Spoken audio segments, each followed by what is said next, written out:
Are you buying or selling your house?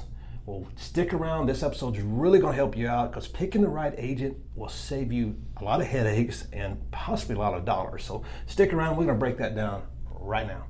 The Educated Homeowner, Know Your Home Like a Pro, brought to you by A New Day Construction, where every day is a new day. All right, so I'm here with Jenny Rose. Jenny Rose knows. Jenny Rose, the realtor that knows. That's right, Jerry. I've known Jenny several years. Actually, we met in doing your basement years ago. Yeah, that's right. So, yeah. It was scary doing a basement for a real estate agent, but it worked out. And I think we had our problems there. That's another show we can talk about because that's when I first started. And it's like, that's all right. Wow. Mm-hmm. Anyway, got to meet Jenny there, and we just formed a relationship and known her for several years now. Yeah. And I know you're one of the hardest working agents I've run across. I mean, if you're looking to sell. You talking about aggressive as far as making sure she's always on point and making sure things are. I see it. I mean, you don't tell me, but I can see. Well, you're a hard worker too. Yeah. So wanted to bring her on because she has a lot of knowledge. You've been doing this. Well, tell us a little bit about you. How long have you been doing real estate? Well, actually, I got started in real estate in 2014. I became an assistant to a third-generation realtor, and I learned a lot from her. Okay. I kind of started really on the back end of real estate, where I learned the transactions based on the paperwork that was all involved, and did more of the behind the scenes. And I would go with her on listing appointments and showing buyers' properties. And I really loved house hunting with her and meeting the clients. And she's like, you should really see about getting your license and becoming a buyer's agent for me. So I did, and I got my license and started showing buyers properties. And then once they found one that they liked, then I would let her know, and then I would learn and listen from her on how she negotiated the deal. And then I would help to take it to the closing table after that. But that's kind of how I got started and really loved it. And life brought me here to Atlanta, Atlanta area, and I've been involved since 2019. Okay, cool. So a couple of things there. So you got to learn it from the back end, which is important because most people, when they go through real estate, I'm assuming they learn from the top down. That's right. They typically do the real estate classes, get licensed, and then join a brokerage and just get thrown into the field of real estate, where I was introduced and got to know the background of real estate and then got my license. Okay. All right. You said something earlier because what is a buyer's agent? How's that different from a buyer's agent and a real estate agent? Well, a buyer's agent is one that solely would work with a buyer. They're listening to what they are wanting as far as what type of home, and then they take them out and start looking at the different homes that kind of fit their criteria. And then they can usually negotiate then an offer. But in that case, when I worked with the other lady, she did a lot of the negotiating. So it's like a training?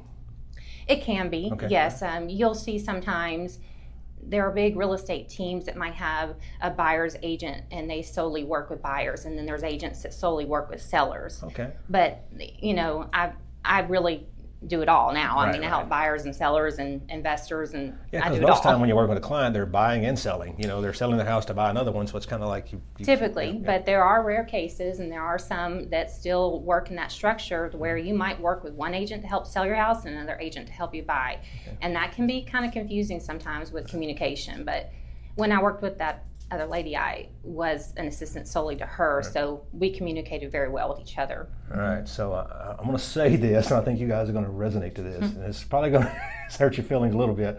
Okay. But I've growing up, or even I heard of real estate agents like, you guys get paid a lot for doing nothing.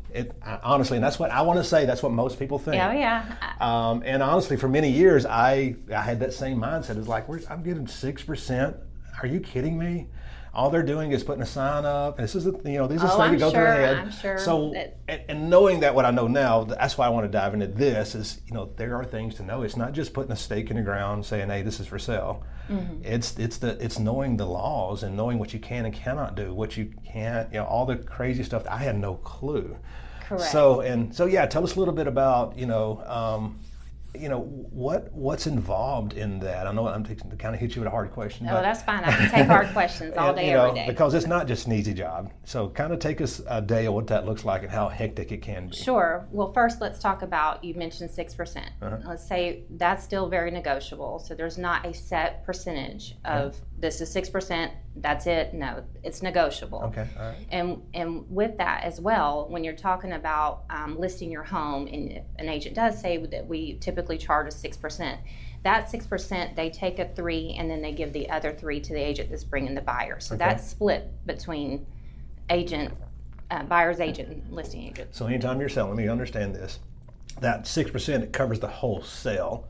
That is so correct. if you're selling a house, you're listing one, and the agent comes up and they're buying it, that agent gets 3% of that 6%. That is correct. Okay, all right. So let's just talk about when listing a home. And I would say, yes, there's going to be a 3% that I will use to market your property. And again, it is more than just putting a sign in the yard. And we do have a lot of fees that we pay in as far as being able to market your property on the MLS, which is then syndicated to all the major sites like Zillow and Realtor and Trulia. So that way it's exposed to the mass public. But there's also we spend a lot when it comes to marketing your property online as well, with professional photos and doing Facebook ads as well. We host open houses, and we have a database that we market to. We also market to agents, because agents have buyers. So we go ahead and we'll send an email blast to agents. Usually about 10,000 agents is who we'll email to say this is just listed, or we have open house, or market again is a big key to. All right. To so now I know this. Out of that 3%, you're not putting that 3% in your pocket. No, you got broker of course, fee you got to pay too. Yes, my brokerage gets a certain percentage as well, and then of course we're self-employed, so taxes are also, and then again the MLS fees, and so there's a lot to it, absolutely. But again, you're paying that agent for their experience, their knowledge, and the value that they're bringing. Right. So, and these are big transactions, and you also want to make sure that this agent is there to make sure that there's no problems that are going to arise, that we can successfully get to the closing table, because you don't want to lose money. Right. You're not here to lose your earnest money. You're here to make sure that you get your next home. There's nothing like packing up your moving truck thinking you're going to close, and if you don't close, then what are you going to do? And if it's something to do with the agent didn't communicate well and follow up and make sure that the closing attorney had the right documents, or making sure that the buyer's agent has everything that they need, and the lender is being able to give a clear to close. There's a lot that goes on behind the scenes that you want to make sure that you don't put someone in a pickle or make them homeless. Absolutely. Wow. Yeah. So we'll definitely dig into all that, because I know there's we're going to go into, so stick around. We're still going to dive into how to pick the right agent. I know I got off script because a lot of this stuff got interesting to me real quick, because a lot of stuff a lot of people understand. So as we're going through that, I know that the broker gets that, but at that 6%, there's a seller. At the seller, you're paying marketing fees, you're paying signage fees, stuff like that. Correct. This is me a curiosity question. So when that 6% gets split, does that other agent buy and share any of them fees? Sure. I mean, I hope so. Yeah, I mean that agent also has their own brokerage fees. Right. And remember, they're spending a lot of time with that buyer, showing them different properties. And again, they have to be a member of the MLS to be able to print out the listings and show these properties. So, and I mean, there's also another side of the business that a lot of average consumers don't see. I mean, there's an element of getting the business too. So sometimes these agents, they're marketing for buyers and paying into that. So there's going to be their fees as well, because we're all entrepreneurs. We have a lot of overhead expenses that we put into to get the business. Right. And it's hard at an agent, because there's so many agents out there to pay and self-promote yourself because you want to be seen. Correct. But it's hard to see it, so I totally get that. All right, let's get back on script here. I think there's a slide. Sorry, I got way off script. You're so fine. I do want to talk about the market because, with the pandemic, it was definitely a buyer's market. A lot of people don't understand what a buyer's market versus a selling market talks about. So we'll talk about that. And I think people are still thinking that they can sell their house for top dollar now. Sure. And sell it quick. But that's pretty much. Yes, so you're correct. We are shifting more into a buyer's market than, during the pandemic, it was definitely a seller's market. And so kind of the difference between that is, a seller, when it's a seller's market, yes, they can just say, this is what I want for my house. Mm-hmm. They don't have to worry about typically giving any concessions. And when I say concessions, like some money to help towards the buyer's closing costs or reduce the price or make some repairs, they can just say, this is it, this is what I want. And they got it. In fact, a lot of them got more than that. Exactly, they got well over asking price for their home. But now, again, the pendulum is swinging back towards a buyer's market to where now you're seeing buyers coming to the table saying, oh, Mr. Seller, I see you have your house listed for this, but we want to offer you less, and we would like for you to give some towards our closing cost. And that's a good thing. I mean, it was time. We need the market to be able to shift back and there to be some more balance in the market. Right, right. And I know that I just had a question that left me, but and I'll get back to it. Okay. But I know that in this market, I got it. Come back. So basically what you're saying, if you're selling a house now, expecting that you're probably going to have to give up some. That is correct. To sell that house. And we go ahead, and when we sit down with the seller and we do a listing presentation with them, we set the expectations. Right. I never, overpromise and underdeliver, and I'd certainly make sure that the expectations are there and being met, that we go over the data and we show them, because we have all of the numbers there and we can show them that this house was listed for this and they did a price reduction and they gave the seller so much in closing costs, so they kind of know what to potentially expect. All right. So just know if you're selling now, you've got to give up a little bit. Should they wait, or do you see anything on the horizon that you think is going to change in the housing market? Jerry, if I had a crystal ball that can tell me that, then come on now, we want your answer. I know, that's right. I mean, yes, I've had several people ask about that, and it's hard to truly tell what's around the corner here in the market. But at the end of the day, if you have to sell, you have to sell. Right. I mean, there's a lot of realtors like to use the phrase that you sell because of death, diamonds, divorce, or displacement. The 4 Ds. I mean, life happens, and it's still going to. So, again, if we look back at the pandemic, we had a flood of buyers come on the market. That we had some that needed to buy houses because, again, of life happening, or then you had those that wanted to buy, like they didn't really need to buy a house, but they sure would love to now be able to buy something that they could have a bigger backyard or a pool, or now they could have a basement. And so we had an influx of a lot of buyers because interest rates were so low, and there wasn't the inventory to support that, so that caused home values to kind of rise. But anyway, so yes, there's always going to be buyers and sellers in the market, again, for various reasons of typically life events. Right, and this real estate, I mean, it's crazy, the interest rates. We've been spoiled for so long. I remember back in the 80s, interest rates were like 17% when you bought a house, and that was norm. Yeah. And so I know it's hard now, but I don't know where normal is going to end up. But that's also a good question and hard to say. And yes, when we had interest rates that were 2 and 3 and 4%, honestly, I don't know that we'll ever see that in my lifetime again. That was an unusual phenomenon that happened. So. Well, as the rates are going up, do you see the price of the houses going down to help offset some of that stuff? It is, yes, and that's exactly what we're seeing is, we have a lot of people that, oh my goodness, is the market going to crash and that sort of thing. The short answer is no. Okay. I don't. So I don't believe TikTok, because I go on TikTok. No. Okay. No. You sure? I believe everything TikTok says. Sure, a lot of people do, and I'm guilty of that too. Right. But no, Okay. I do not foresee the market crash. Okay. Will we have a correction? Are we in a correction? Yes. But do we need it? Absolutely.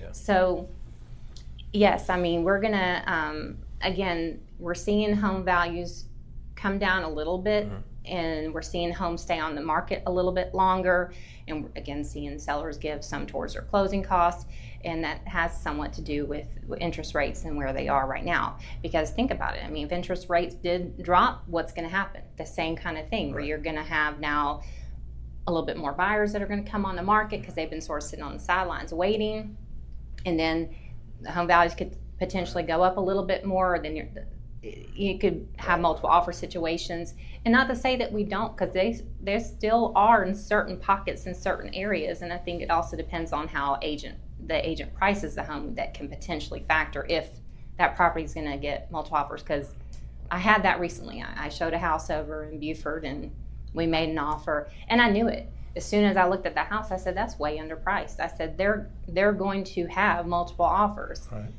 But I'm the kind of person that feels like if you don't take the shot, you're definitely going to miss. You're going to miss 100% of the shots in life that you don't take. So we went ahead and took a chance and made an offer, but sure enough, there was like 25 offers, and it did go well over, and they let it then sit on the market for a while and to keep getting more and more offers. But again, it's very rare now. Very rare. Okay, gotcha. All right, let's talk about first-time buyers. Okay. Are we in a spot now that it's better to rent, or is it better to go ahead and buy? Or that's a individual question for each buyer and what makes sense for them at that time. When it comes to someone who is a first-time buyer, if they're considering renting versus owning, I certainly would say yes. Let's sit down and talk about your finances and bring in a mortgage lender to really unpack that.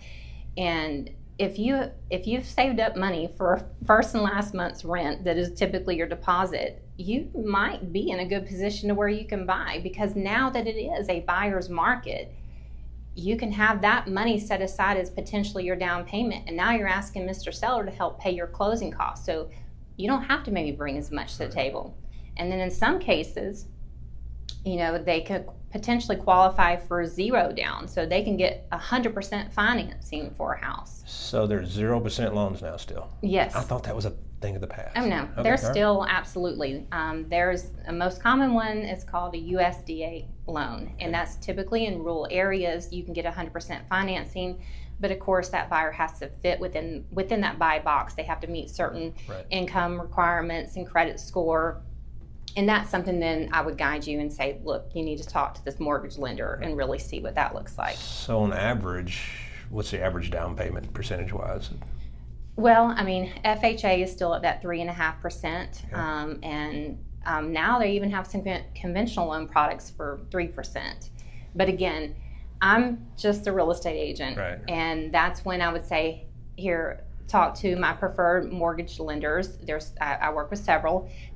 Because then they can really look at the full picture. They're looking at what your income is versus what your debt is, and then they give you a pre-approval, and that really lets me know what your buying power is. How much are you able to afford? And we start looking for homes kind of within that range then.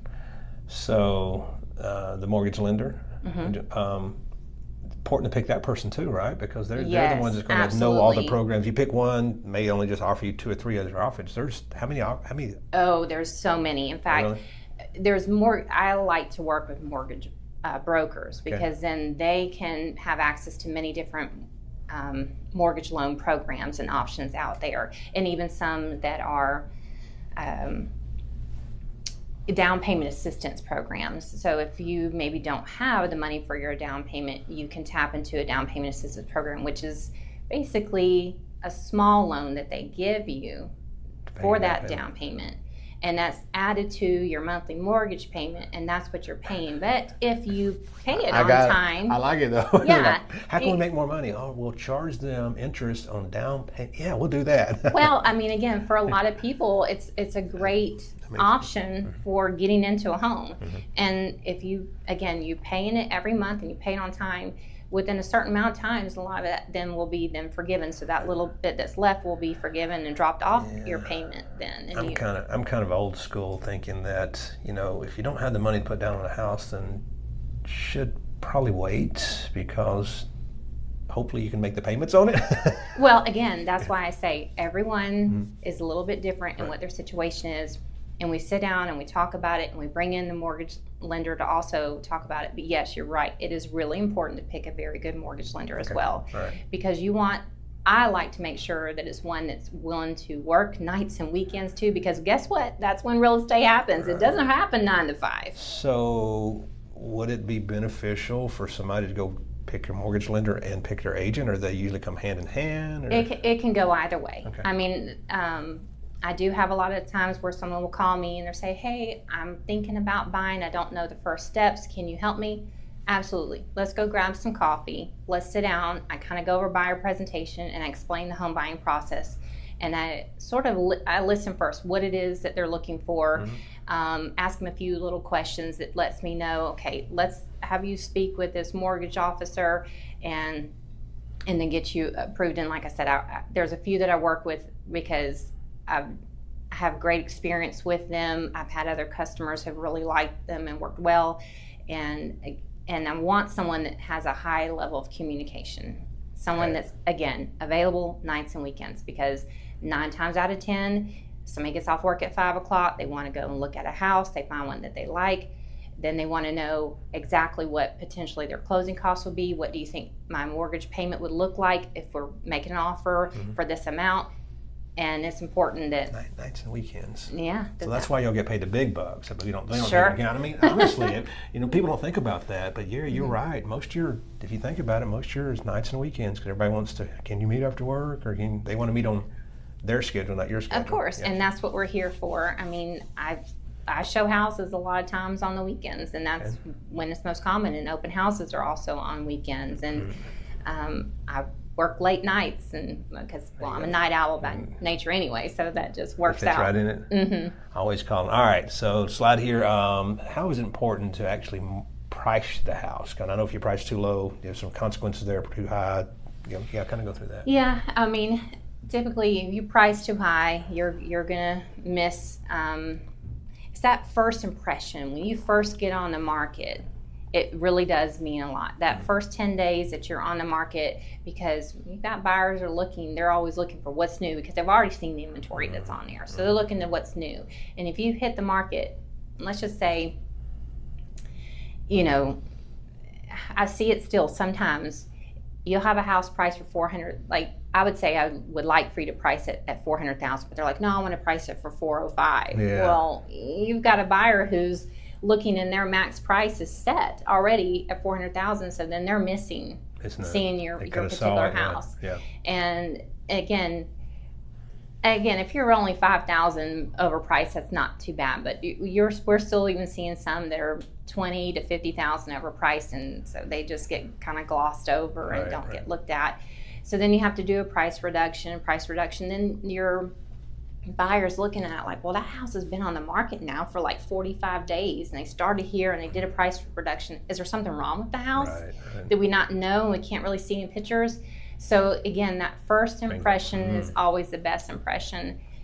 So that's why we say it's really important. Let's look at the numbers. My grandfather was the one that always said, the numbers tell the story. The numbers tell the story. That's right. And the story's there, and we want to make sure that you're priced appropriately, and we usually can predict by looking at what we call days on market. I can see how many days a particular house within a price range has been on the market before it went under contract, and that's kind of what we're wanting to stay within the data. Right, and you hit on something to be careful of, because if it stays on the market too long, it makes real estate agents go, hey, beware of that house, there's something wrong with it.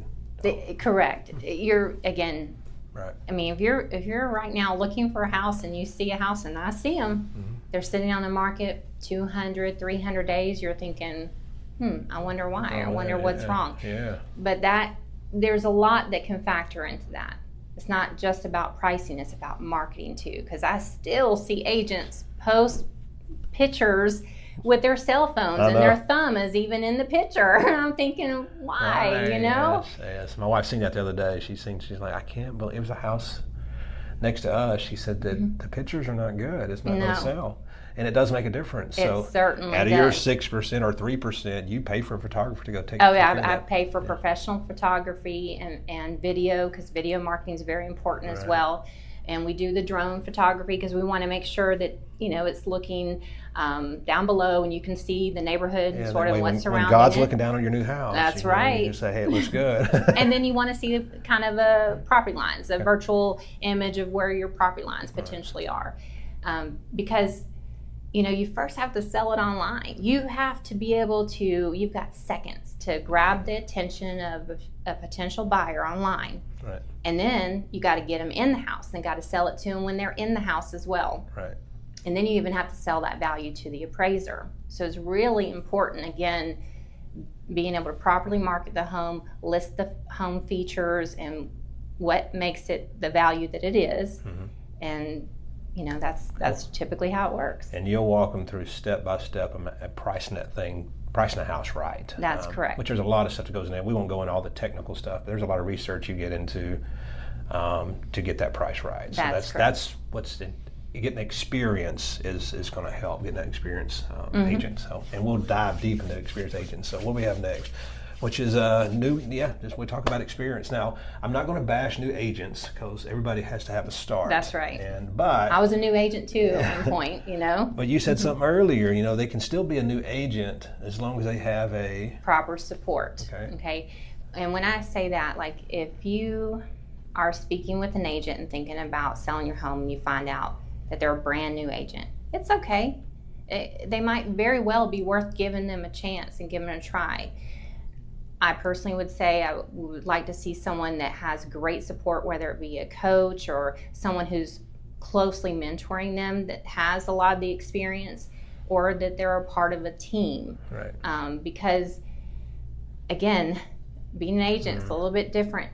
You're going through the classes and you get your license, but it's nothing like on the field, boots to the ground experience. Right. And dealing with the transactions, and because again, every transaction is still a little bit different, and again, you want to make sure. But new agents sometimes can also offer a value of one-on-one personal, attention, because like, that's it. Like, this is it. I'm exactly. Gonna take care of this. I'm gonna get this sale. Yeah. That you're their only client maybe at that moment. I mean, again, when I first was an agent, I had the support. I was working with a lady, and then life brought me here. I moved to Beaufort, really, and moved back in with my dad for a little while, and that's when he said, well, what are you passionate about? And I said, real estate. He said, then go get it. Go back out there and go get your real estate license again. So I did, and was out there on my own, but I did have a coach. I joined Keller Williams. I had an amazing coach, and I was very blessed that a lady gave me a chance, and I had my first sale with her. But again, I at least had a little bit more experience than, because I previously had done real estate in, actually Mobile, Alabama. Right. Cool. All right. So don't make the costly mistakes. I don't know what we was going to say at this slide. We'll pass it real quick. Here is some questions and things and I just thought of something I wanted to say first. If your agent's not a good communicator, that means if you text them or call them, they don't get back to you for several hours or next day, you really need to talk about getting another agent, because if they're that poor in communication, that means they're that poor in all the other important details that go through there. You want to make sure that they're following up with the agents that have shown your property. You want to make sure that they're following up those that have come through your open house. That, again, a lot of work behind the scenes. If they're not following up with you, they're not following up anything else. That's for sure. And these are some things we can go through real quick. I know we're kind of running out of time, but things that you need to look at when hiring an agent. So you want to kind of go through these real quick. Okay. We can see them. Are you going to spin the wheel and ask me a question? Let's see. How important is it for experience? Okay. So, yes, I think when interviewing an agent, you might want to ask them, again, what their track record is, how many homes have they sold, and how do they sell a home, and how do they communicate. I kind of have a little spreadsheet or a little form that I fill out to let my sellers know, like, this is where your house is being marketed, this is how many people have looked, this is how many people kind of inquired about it, this is how many people showed up at open houses, how many showings, this is what the feedback. Again, high level of communication. I like it. I just had something that hit me and I just lost my thoughts again. CRS, can't remember stuff. So yeah, just making sure can you And grab again, me? I touched on communication Right, skills that I yeah, do try that's to keep, very important. high level. And I usually ask, how would you like for me to communicate with you? Would you like for me to send you weekly text, email, phone calls, meet their needs? I've had some that said, I don't want to be bothered by all that. You do what you need to do, and you call me when you have an offer. Right. All right, gotcha. But then there's some that say, I want to know every little thing, because at the end of the day, I work for my client. Right. So it is about what they want. So referrals are references. Do agents get Google reviews? Oh yeah. Okay, so you have your own. So that's another question I have. So does the agent need to have a website? Does it help with their presence? I think so. I mean, especially in today's market, your online presence is a very big deal. Okay. And I have had people that would find me on Google and say, oh, well, you've had some good reviews, so I would like to see if you want to come over and take a look at my house, or I'm looking to buy. So I absolutely think that's And important. Google reviews are hard to get now. A lot of people don't understand. They used to buy reviews. Google don't play that way no more. No, you have to be verified that they really did work. Yeah, I think, are they verified and licensed? Like, do you have to show them your license? I know we had to show them all our license. I don't know, because my husband is the one that does a lot of the background of setting up my website and handling that, and he'll usually send then our past clients a link that says, hey, would you care to leave a review, kind of thing. Perfect. All right, what we got next? All right, so staging of a house, and actually, we can talk about staging, but I'll talk about what rooms in the house. I think most people already know that. If you're going to invest money into, what rooms would they be? Well, as far as investing money, if you're thinking about renovating a house, then yes, kitchen and bathrooms are typically when you get your return. Call us. Yes, call Jerry with a new day construction. But when it comes to staging a house that you're ready, to sell it, less is more. Definitely declutter, depersonalize, think more neutrals. So grandma's, grandpa's pictures off the wall. Something like that. Okay. Absolutely. And in today's market, again, now we're pivoting back to when we talk about buyers and sellers, and it used to be a seller's market. You didn't have to do anything really to your house back then. But now, when I go and I meet with a seller, I say, hey, let's maybe put a fresh coat of paint on your front door, because, again, first impressions when you walk in, and make sure the house is nice and clean. In fact, part of my listing package is I offer professional cleaning services, because I think it's very important that we want to have the house nice and clean. So when take the photos, when people come in and take a look, we want to make sure it's the best impression.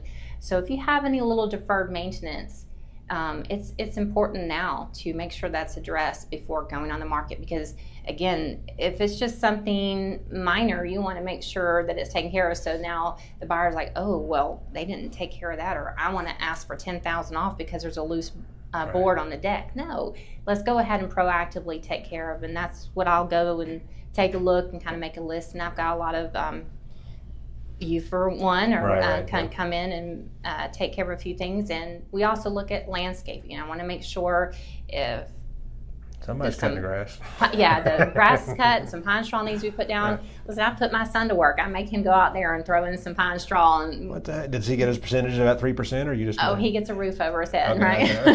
So yeah. All right. I think we're kind of winding it down. We already, as far as investment, I know you do some investment yourself. That's and I know correct. you. So I know you have some Airbnbs. Yes. And actually, you're doing some flips too. So yes. Is this a good market for investment? It depends on the house. If you can find the opportunity, because it's out there, there's always going to be opportunities. I don't care what kind of market it is. If you can find a house that the numbers make sense, that you can come in and you can buy it for this, put in a little bit of this, and sell it for this, and there's what we call enough meat on the bone, then go for it. Why not?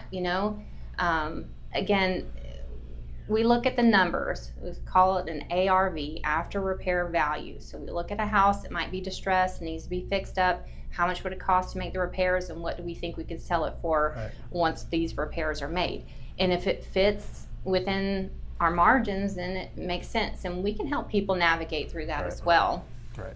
And that same kind of concept applies when it comes to investing into what we do as far as we own short-term rentals, Okay. Airbnbs. Okay. We recently bought 2 cabins that they needed a little bit of work, and so we went in and new air conditioning, and it needed. You have to think too of fully furnishing it, because you're now looking at. You don't Again. keep old furniture in there? No. In fact, sometimes you buy them and there's nothing, so you're having to put in new beds and couches and Microwave, table, everything, dishes, linens, all these things. And we help quite a few of those that are looking to buy an Airbnb, and we have all the spreadsheets, and we help them with that. Yeah, that's a big decision too, because you buy it and find out you can't rent it. Because a lot of people said, I can do Airbnb. Well, no, a lot of cities and counties are really cutting down on that. Correct. So that's another thing that a good agent, especially when you're looking at that, you want to know, did they have an experience with selling Airbnb properties or helping buyers? Because you're going to need to navigate through every county, their different rules and regulations, and if they will allow short-term rentals. And then you need to be sure about what the taxes are on that. You need to consult with your CPA, and then again, thinking about the cost of furnishing it. Where is this located? Is it near a tourist area?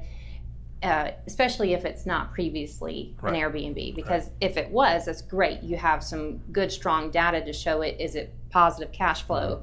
But if not, it's okay. We have tools that can help us to really see what we think the projected income is going to be versus then what your mortgage payment is going to be. So you can see, does it make sense? Does it make sense? Because obviously you're going to want one that's going to generate some income for you every month, but you're also looking at the long-term gain, that this is going to be paying that debt. So one day when you sell, or if you don't sell, you pass it down. That's what we call, generational wealth. Right. I mean, we hope that we can set ourselves in a position that we can pass these properties down to our children even. Right. I like it. All right. Go ahead and go to the last. Yeah, we'll skip technology. It's not a big deal. Go to the last slide, which is here. Okay. All right, Miss Jenny Rose knows. Thank you so much. You're welcome. Wealth of knowledge. So if you guys are looking, what areas do you cover as far as? Oh gosh, I cover a pretty large area actually. Yes, I do live in the mountains. I live over in Helen, Georgia. Okay. So I love anything that northeast area in the mountains.